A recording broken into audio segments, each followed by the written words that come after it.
I was never the kind of guy who sought attention. I liked things simple, low drama, clear expectations, just doing the right thing where I could. My name's Andy. I'm 34, and I work in IT for a mid-sized firm in New Jersey. I've been doing all right for myself. Stable job, decent savings, no kids of my own, but I'm not flashy about it. If anything, I've spent most of my adult life just trying to stay out of the messes my family seems to constantly create.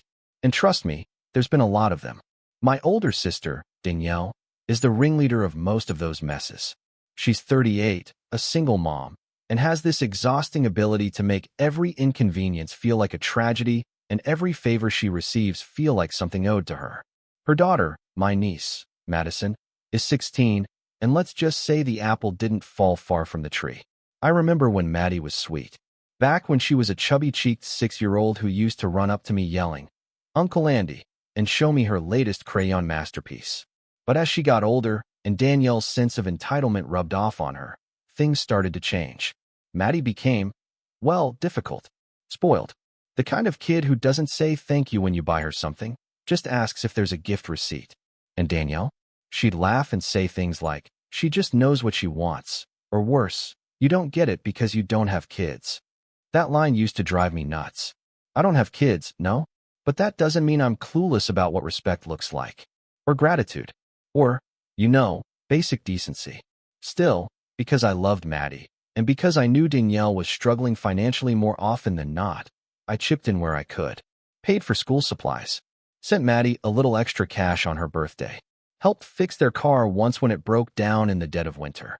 Never once did I make a big deal out of it. I just quietly stepped in, did what I could, and went home.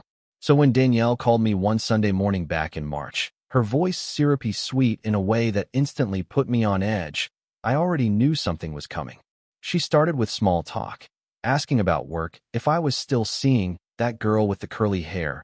We'd broken up 3 months earlier, something she would have known if she actually cared, and then pivoted to the real reason for her call. "I need a huge favor," she said, her tone light, but with that underlying sharpness that always made it feel less like a request and more like a command. I sighed. "What is it?" "It's Madison's Sweet 16 coming up in May. You know how much she's been dreaming about it. I want to make it special for her, but with bills and everything." She let the sentence trail off, waiting for me to fill in the blanks. I already knew where this was going. "How much are we talking?" "Oh, nothing crazy," she rushed to say. "Just the venue deposit. And maybe the DJ. And, well, catering's kind of pricey, so? I was thinking you could help cover those parts. Just those." I pinched the bridge of my nose. "Danielle, that's not nothing crazy. That's like the whole party." She laughed like I was being silly. "Oh, come on. You make good money. You're not even using it for anything big. No kids, no mortgage. Maddie would be so happy. You'd be the best uncle ever." That last part stung more than I expected.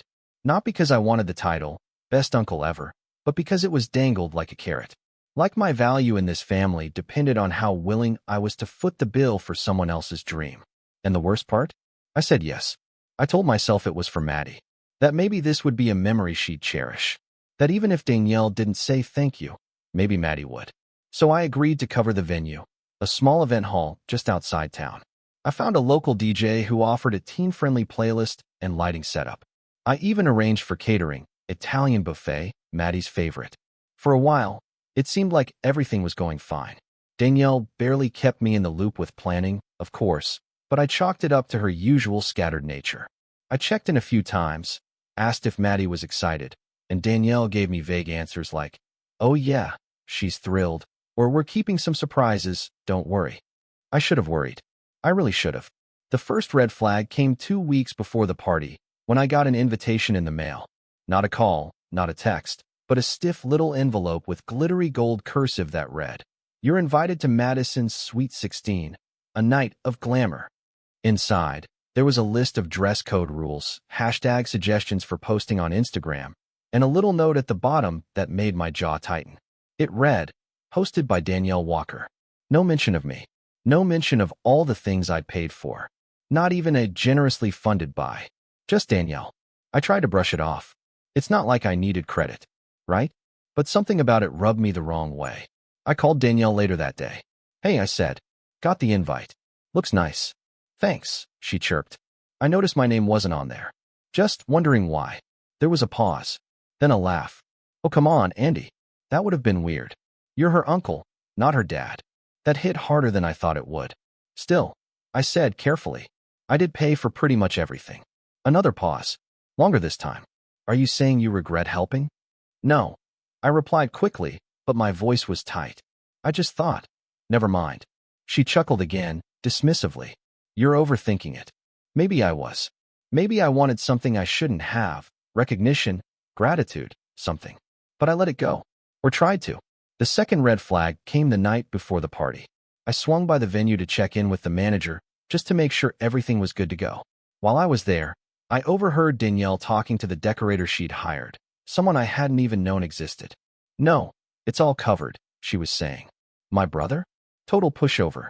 He doesn't even ask questions, just hands over the credit card. I froze. My stomach dropped. And in that moment, I felt something shift. Something small, but sharp, like a hairline crack forming in a glass. I didn't confront her then. I walked away, sat in my car for a good 15 minutes, just staring at the steering wheel, replaying her voice in my head. Pushover.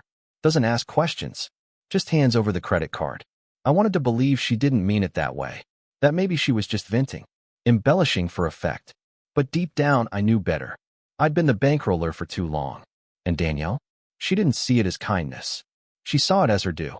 Still, I showed up to the party the next evening. On time. Dressed up. Smiling. I told myself I'd get through the night, smile for the pictures, watch Maddie have her special moment, then quietly slip out. I didn't want to ruin anything. Not for her. But then came the moment that changed everything. That final straw. And when it happened, when Maddie turned to me in front of all her friends, rolled her eyes, and said the words that would echo in my mind for days, I knew something had to break. And I was done letting it be me. The ballroom looked like something straight off Pinterest. Gold streamers, soft purple lighting, those obnoxious oversized balloons with glitter inside, and a massive 16 centerpiece made of faux roses that Danielle probably couldn't afford without me.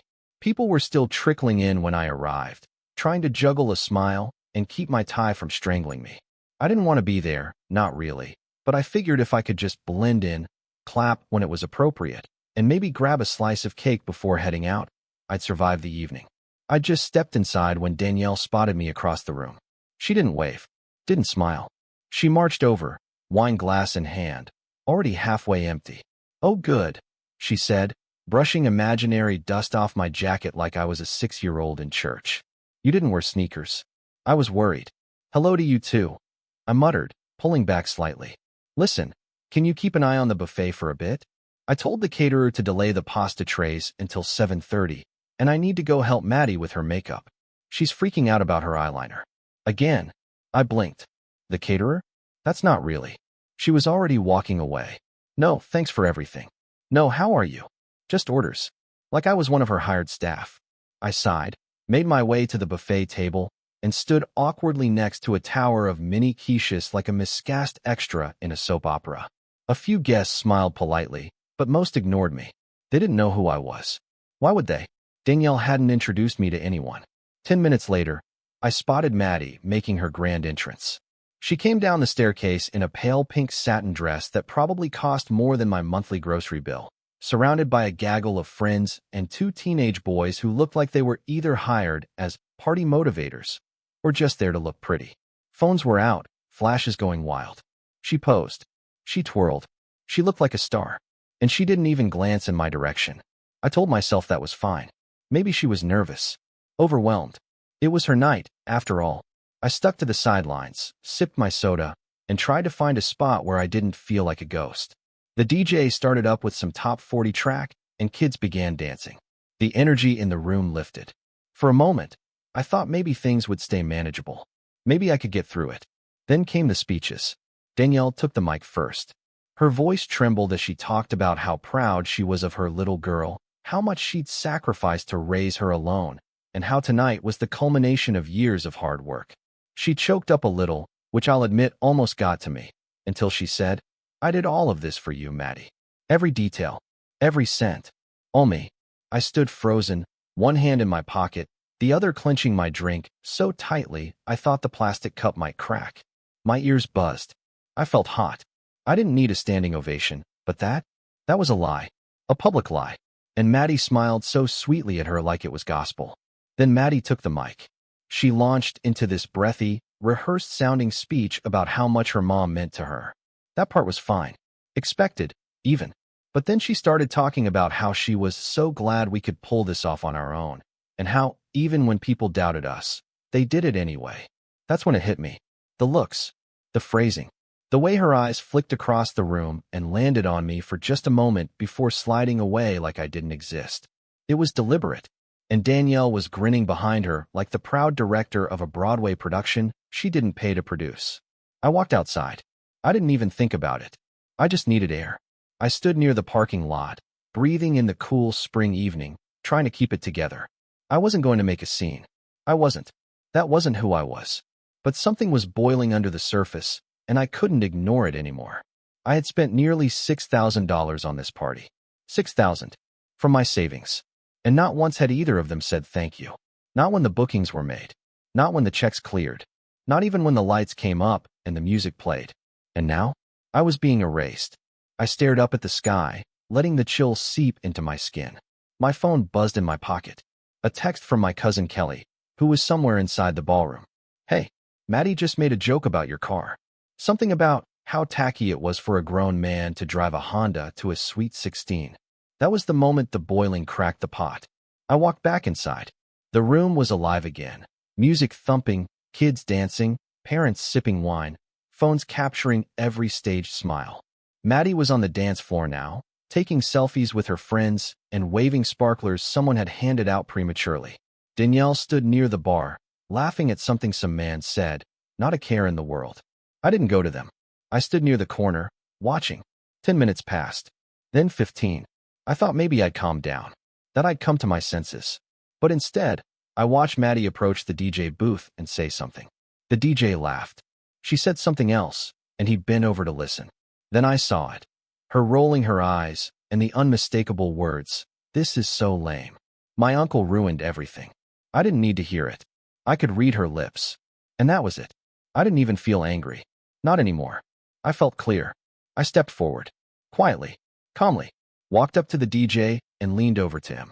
"Hey, I'm the one who paid for this," I said, handing him a folded bill. "You're done for the night." He blinked. "Seriously?" I nodded. "Cut the music." He hesitated, but the money in his hand made the decision easy. Within seconds, the music died mid-beat, and the crowd let out a collective groan of confusion. I turned away before the murmuring could escalate. Walked straight to the caterer, who was restocking the pasta trays. "Hi," I said. "I need you to pack everything up. Party's over. You'll still be paid in full. Just wrap it up." The man blinked, clearly confused. "But, we were told." "I'm the one who hired you," I said calmly. "Wrap it up." As they began moving quickly, collecting trays and clattering silverware, a hush fell over the room.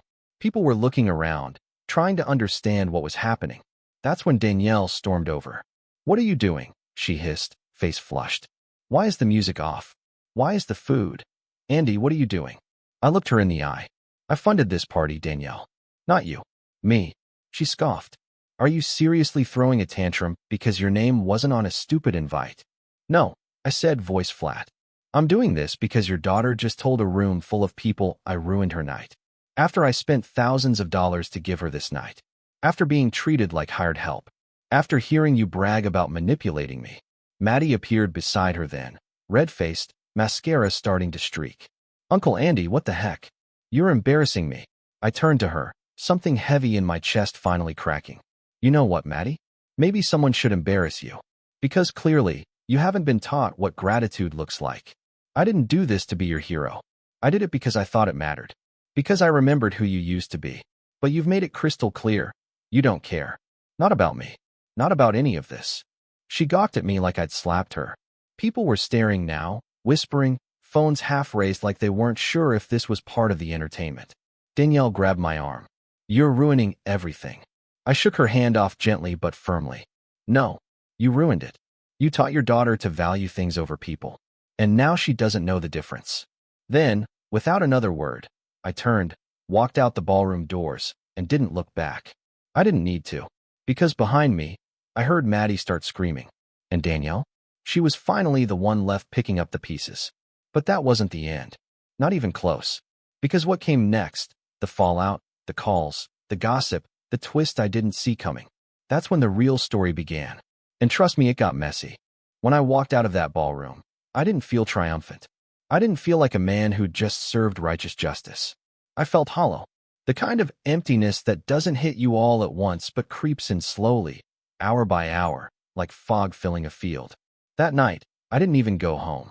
I drove around town in circles until the gas light came on, then parked in a near-empty diner lot and sat there, staring at my hands on the steering wheel. I kept hearing Maddie's voice echo in my head. This is so lame. You ruined everything. And Danielle's too. You're ruining everything. As if I was the villain. As if I had committed some kind of personal crime by refusing to be used. When I finally got home, the silence was deafening. I didn't turn on the lights. Just dropped my keys on the counter and sank into the couch. At some point, I fell asleep with my shoes still on and woke up the next morning to a dozen missed calls. 4 from Danielle. 1 from Maddie. The rest were from family. I stared at my phone for a long time before unlocking it. There was a text from my mother, short and sharp. Call me when you've calmed down. That was it. No question if I was okay. No acknowledgement of what had led to that moment. Just a reprimand. A few hours later, I got a call from my Aunt Laura. She was the only one in the family who ever spoke to me like I was a human being instead of a resource. I answered. I heard what happened, she said softly. I braced myself. Did you hear the whole story? I heard Danielle's version, she admitted. But I know you, Andy. You're not the type to blow up unless something's been simmering for a long time. I let out a shaky breath. I wasn't trying to ruin her party. I couldn't stand there and pretend anymore. I believe you. That meant more than she probably knew. Still, the fallout was immediate. Danielle unleashed a wave of passive-aggressive posts on Facebook, vague enough not to name me directly, but obvious enough for anyone who'd been at the party. Imagine thinking you can buy love. Sad, she wrote in one. Another had a photo of Maddie looking miserable with the caption, she deserved better. She always does. People started picking sides. My cousin Kelly messaged me, furious with Danielle. She's rewriting the whole thing, she said. Telling everyone you planned it as a power play. That you embarrassed her on purpose. It was like high school drama wrapped in family dysfunction. I tried to stay silent. I didn't post anything. I didn't defend myself online. I didn't even answer Danielle's calls. What was there to say? I'd said my piece. But the silence only seemed to make them angrier. And slowly, I began to realize something painful. Most of the family wasn't mad that I'd been disrespected. They were mad that I'd stopped playing along. For years, I'd quietly picked up the tab, filled the gaps, smiled through the disrespect. And the moment I dared to set a boundary, I became the problem. It hurt more than I expected. One by one, family events started happening without me. I wasn't invited to my nephew's birthday. No one mentioned the family barbecue in July. Even Thanksgiving, my mother's house, the tradition for over a decade, I was accidentally left off the group text. When I confronted her, she said, well, I assumed you wouldn't want to come. After the drama. Drama you never asked me about, I said. She didn't respond. By December, I was the ghost of the family. And honestly, it nearly broke me. I stopped going out. Stopped calling anyone. Work became a blur. I did the bare minimum, logged off, and stared at the wall most evenings. The holidays were the worst. I spent Christmas alone, eating microwave lasagna and watching a sitcom rerun. I didn't laugh at once. I kept thinking, was I wrong? Did I go too far? Should I have just shut up and smiled like always? The self-doubt was loud and constant, until one night, I found myself scrolling through old pictures on my phone. Photos from Maddie's earlier birthdays, when I'd taken her to the zoo, or baked cupcakes with her in my tiny apartment kitchen. There was one of her, age 9, wearing a paper crown I made her from printer paper and glitter glue, grinning like she'd just been handed the moon. She used to love me. She used to see me. When did that stop? I couldn't find the exact moment, but I knew it wasn't sudden. It was a slow erosion. One that started the day Danielle realized she could use my kindness like a debit card, swipe, spend, repeat, without ever worrying about the balance. And I'd let it happen. That realization was painful, but it was also clarifying. If I was going to rebuild anything, it couldn't be with people who saw my worth only when it benefited them. So I started small. I cleaned my apartment, top to bottom. Got rid of boxes I'd been ignoring for months. Donated clothes I hadn't worn in years. Replaced my old couch with something that didn't sag in the middle like my spine after family dinners. I bought groceries and cooked real meals again, not just frozen junk. I even signed up for a weekend woodworking class, something I'd always wanted to do but never made time for. Each little thing felt insignificant at first, but together, they added up. At work, I started volunteering for projects again. My manager noticed. She pulled me into a big account, and by March, I'd earned a surprise promotion. It came with a raise and, more importantly, respect. My coworkers stopped seeing me as the quiet IT guy and started asking for my input. That did something to me. Reminded me I wasn't invisible. Outside of work, I reconnected with an old friend, Nate, from college. We'd lost touch years ago, but he reached out after seeing one of Danielle's cryptic posts and putting two and two together. "She's always been like that," he said, not unkindly. "But you've always been solid." We started grabbing coffee every Saturday, talking, laughing. It was refreshing to be around someone who didn't expect anything from me beyond presence. Through Nate, I met Emily, his sister-in-law. She was warm, sharp, and had a laugh that made you forget how heavy the world could be. We hit it off slowly, organically. No games, no pressure, just two people figuring it out one conversation at a time. By early summer, I found myself waking up with purpose again. There were still moments, quiet nights where the loneliness crept in, or family memories poked at old wounds, but they didn't consume me like before. One evening in June, I got a letter in the mail. Actual paper. From Maddie. The handwriting was messy. The envelope was addressed in all caps. Inside was a single page. No greeting. No signature. Just, "You humiliated me. Everyone saw. I don't care if you paid. It was my night. You ruined it.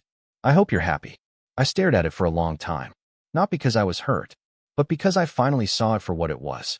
Proof that Danielle had passed down more than bad habits. She'd passed down her entitlement like a family heirloom. And now it was Maddie's. I didn't reply. I didn't need to. That letter told me everything I needed to know. But a week later, something unexpected happened.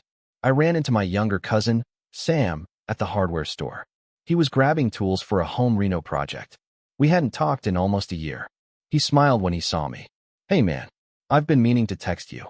I raised an eyebrow. "Oh." He looked sheepish. "Just wanted to say, I think you did the right thing. At the party. I saw it. I saw how they treated you. No one wanted to admit it out loud, but they were awful. And honestly, it needed to happen." I didn't know what to say. He continued, "You're not the villain, Andy.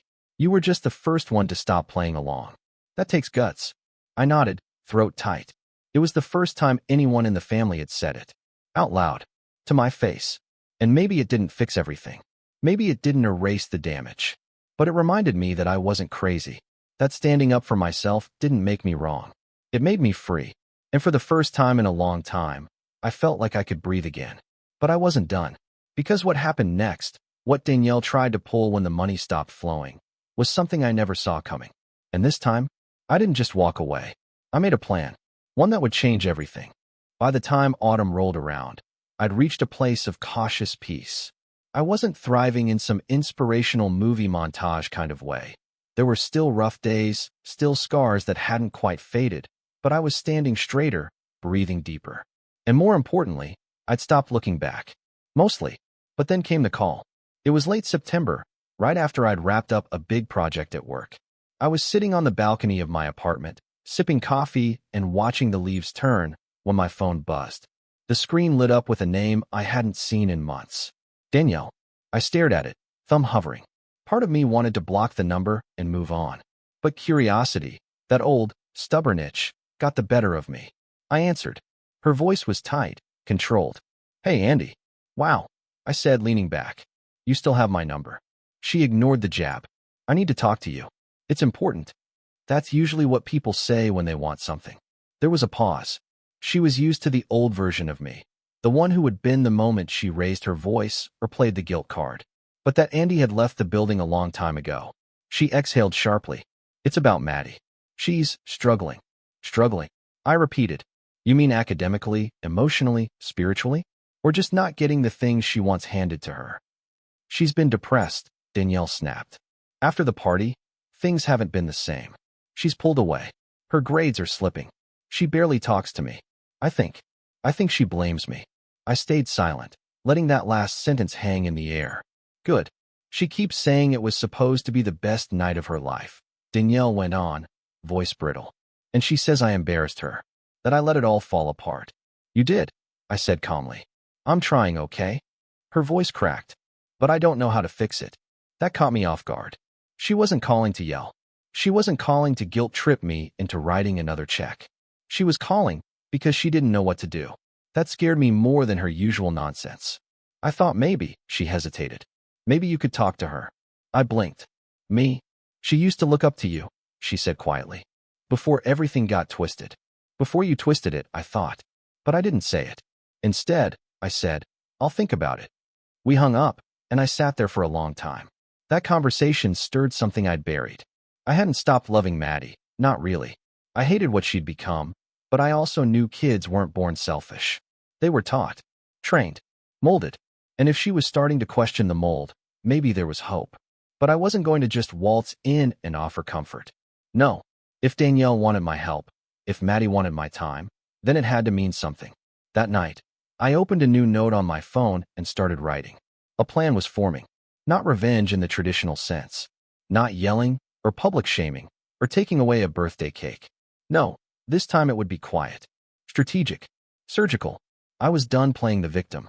This time, I was going to teach a lesson. And I wouldn't have to lift a single voice to do it. The first piece of the puzzle came from a contact at work. Sarah, one of our project managers, was friends with a local nonprofit director. They ran mentorship programs for at-risk teens. Teens who'd never had a stable home, or reliable income, or a fraction of the opportunities Maddie had taken for granted. I called in a favor. Could you use a few extra volunteers? I asked. Even just once a week. She was thrilled. Absolutely. Especially someone with tech experience. The next week, I showed up at their downtown office and met a group of teenagers who'd survived more in 16 years than Maddie had in her whole life. And yet, they were polite, curious, grateful. They asked questions. They listened. They tried. And when I got home that night, I felt something I hadn't in months. Purpose. These kids didn't care about glitter balloons or hashtags or Instagram aesthetics. They wanted to learn, to build, to matter. I kept going back. Every week. Teaching basic coding skills. Helping with resumes. Showing them how to navigate job portals and build portfolios. I wasn't just helping them. I was sharpening my edge. Because the second piece of the puzzle came through those connections, specifically a girl named Layla. She was 17, brilliant, and already interning at a local event management company. The same company, it turned out, that sometimes worked with Danielle's go-to-decorator. When I told her my last name, she smirked. Oh, your sister? She's the one who demanded the balloon arch be more inspirational, right? My boss still talks about it. Bingo. We started chatting after sessions. I told her pieces of the story, not everything, just enough to give context. She wasn't just smart, she was observant. And she had opinions. She's used to controlling the narrative, Layla said. So take that away from her. How? She shrugged. Show people the truth. But make it seem like they discovered it. That stuck with me. Over the next month, I began gathering threads. I compiled receipts, emails, text messages, bank transfers, every single contribution I'd ever made to Danielle or Maddie over the past 5 years.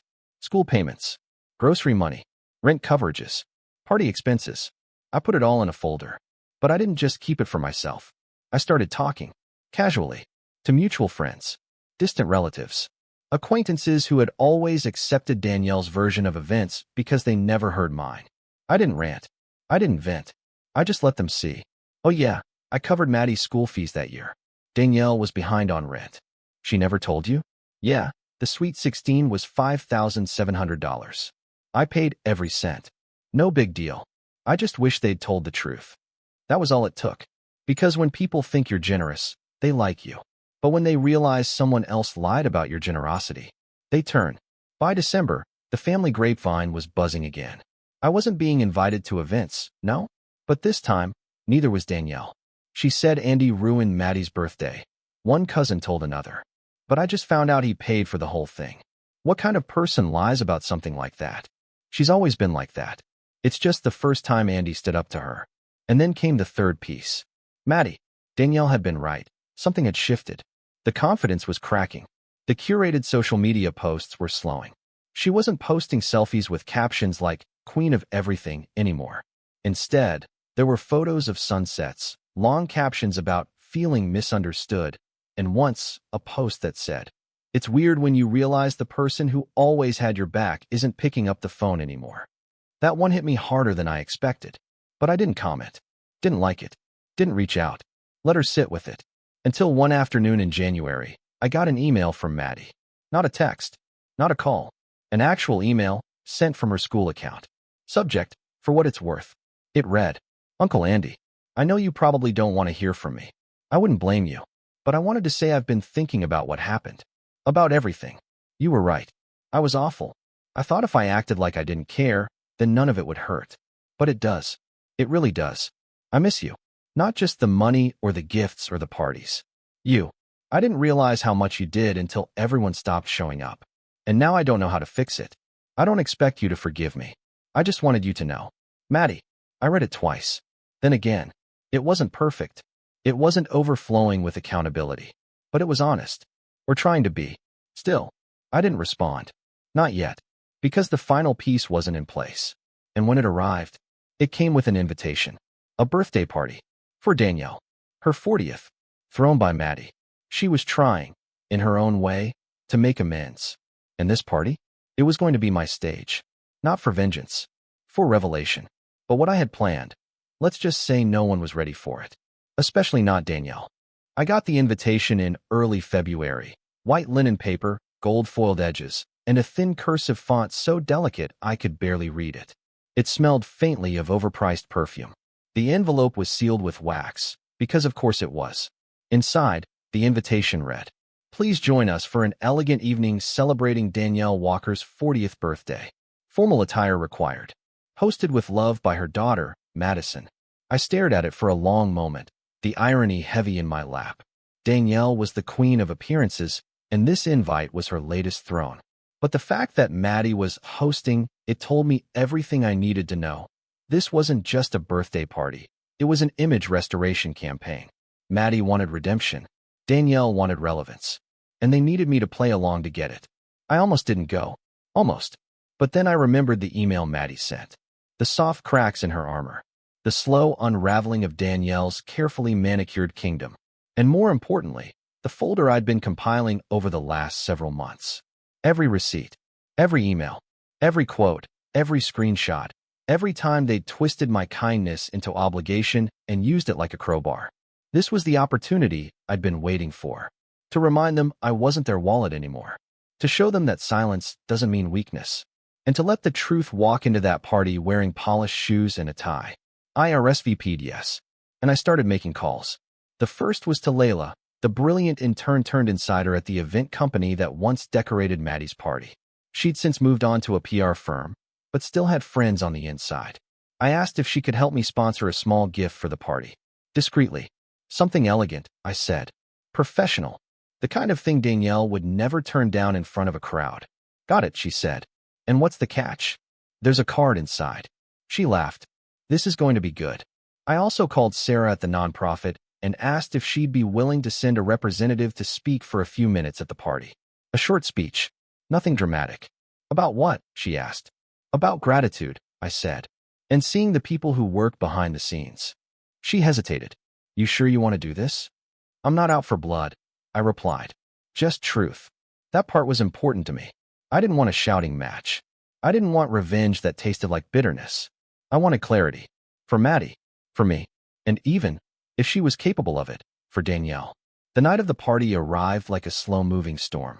It was held at a boutique ballroom downtown, walls lined with gold-trimmed mirrors and soft amber lighting. A hired string quartet played something classical at the entrance. Guests arrived in sleek black suits and glittering gowns. I wore a navy suit, pressed and clean, with a silver tie Maddie had once given me for Christmas when she was 9. I hadn't worn it in years. As I walked in, heads turned. Not because I was impressive or important, but because I was unexpected. The black sheep had arrived, and everyone wanted to see what would happen. Danielle was easy to spot. She stood under a massive floral arch, bathed in candlelight, sipping champagne from a tall crystal flute and laughing that high, too loud laugh she reserved for attention. Her dress was shimmering, floor-length, the kind of thing you wear when you need the room to know you still matter. Maddie was beside her, in black velvet, her makeup dramatic, her expression guarded. When she saw me, something flickered across her face. Regret? Relief? I couldn't tell. But she gave me a small nod, and I nodded back.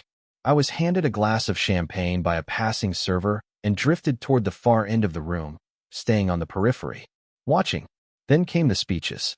First, Maddie stepped up. Her voice was calm, but shaky around the edges. "Thank you all for coming," she began. "Tonight means a lot to my mom, and to me. This past year's been difficult for us, but also full of lessons.